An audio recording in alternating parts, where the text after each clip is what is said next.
കുട്ടികളെ പ്രശ്നങ്ങൾ പരിഹരിക്കാൻ വളരെ ചെറുതിലേ തന്നെ നമ്മൾ അവരെ പഠിപ്പിക്കുക. അതുപോലെ തന്നെ ആ പ്രശ്നങ്ങൾ പരിഹരിക്കാൻ നമ്മൾ ആദ്യം, ഞാൻ കഴിഞ്ഞ വീഡിയോയിൽ പറഞ്ഞതുപോലെ, അവരുടെ വിഷമങ്ങൾക്ക് നമ്മൾ ചെവി കൊടുക്കുക. ഒരു ഉദാഹരണത്തിലൂടെ ഞാനത് വീണ്ടും നിങ്ങൾക്ക് പറഞ്ഞ് മനസ്സിലാക്കി തരാം. നിരവധി ഉദാഹരണങ്ങൾ ഞാൻ കുട്ടികളുടെ പെരുമാറ്റ വൈകല്യങ്ങളിലേക്ക് കുട്ടികൾ പോകാതിരിക്കാൻ വേണ്ടിയിട്ടാണ് ഞാനിത് പറഞ്ഞ് മനസ്സിലാക്കി തരുന്നത്. ഇത് ചേട്ടന്മാരും ചേച്ചിമാരും കേട്ടിട്ട് നിങ്ങളുടെ അനിയന്മാരെയും അനിയത്തിമാരെയും തീരെ ചെറിയ കുഞ്ഞുങ്ങളെ നിങ്ങൾക്ക് കെയർ ചെയ്യാൻ കൂടിയിട്ടാണ് ഞാനിത് പറഞ്ഞത്. അപ്പം നമുക്ക് നല്ലൊരു അടുത്ത തലമുറയെ നമുക്ക് സൃഷ്ടിച്ചെടുക്കാൻ ഇതിലൂടെ സാധിക്കും. പ്രശ്നങ്ങൾ പരിഹരിക്കാൻ ഞാനൊരു ഉദാഹരണം ഞാൻ പറഞ്ഞ് മനസ്സിലാക്കി തരാം.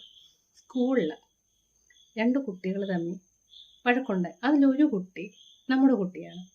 അപ്പം നമ്മുടെ വീട്ടിലെ കുഞ്ഞാണ്, നമ്മുടെ ഇളയ കുഞ്ഞായിട്ട് ഞാൻ ചേട്ടന്മാർക്കും ചേച്ചിമാർക്കും വേണ്ടി, മാതാപിതാക്കൾക്ക് വേണ്ടിയിട്ട്, പ്രത്യേകിച്ചും അമ്മമാർക്ക് വേണ്ടിയിട്ടാണ് ഇത് പറയുന്നത്.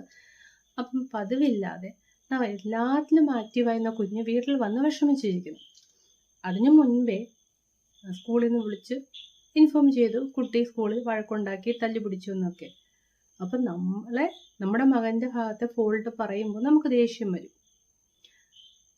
ചിലപ്പോൾ പെട്ടെന്നുള്ളൊരു ദേഷ്യത്തിൽ അവർക്ക് നമ്മൾ അമ്മമാർ അല്ലെങ്കിൽ നമ്മുടെ വീട്ടിൽ നിന്ന് അവർ ശ്രദ്ധിക്കാതെ പെട്ടെന്ന് നമ്മുടെ വീട്ടിലെ ചില പ്രശ്നങ്ങളൊക്കെ ഉണ്ടാകുമ്പോൾ നമുക്ക് അവരെ ശ്രദ്ധിക്കാൻ കഴിയാത്തവരും സ്വാഭാവികം. അതാണ് ദേഷ്യമായിട്ട് അവരത് സ്കൂളിലും മറ്റും കാണിക്കുന്നത്. ഈ ദേഷ്യം എന്നുള്ളത് പെട്ടെന്നുള്ള നമ്മുടെ മനസ്സിൻ്റെ കട്ടികുറവാണ് പെട്ടെന്ന് ദേഷ്യമായിട്ട് വരുന്നത്. മുതിർന്നവരും അത് പെട്ടെന്നുള്ളൊരു പ്രകോപനത്തിലുണ്ടാകുന്ന പ്രത്യാഘാതങ്ങളാണ് ഈ പ്രശ്നം മൊത്തം. അത് പറഞ്ഞ് മനസ്സിലാക്കാൻ, എന്ത് പ്രശ്നം വന്നാലും, മലയിടിഞ്ഞ് വീഴുന്ന പ്രശ്നം വന്നാലും കൂടെ നിൽക്കാൻ ഒരാളുണ്ട്, കൈപിടിച്ചുയർത്താൻ ഒരാളുണ്ട് എന്നൊരു തോന്നലുണ്ടായാൽ നമുക്ക് എന്ത് പ്രശ്നങ്ങളും നേടാൻ സാധിക്കും. അത് വലിയവർക്കായാലും ചെറിയ കുട്ടികൾക്കായിരിക്കും. പ്രശ്നം വരുമ്പോഴാണല്ലോ, താഴേക്ക് വീഴുമ്പോഴാണല്ലോ നമ്മൾ കൂടെ നിൽക്കേണ്ടത്. അപ്പം ആ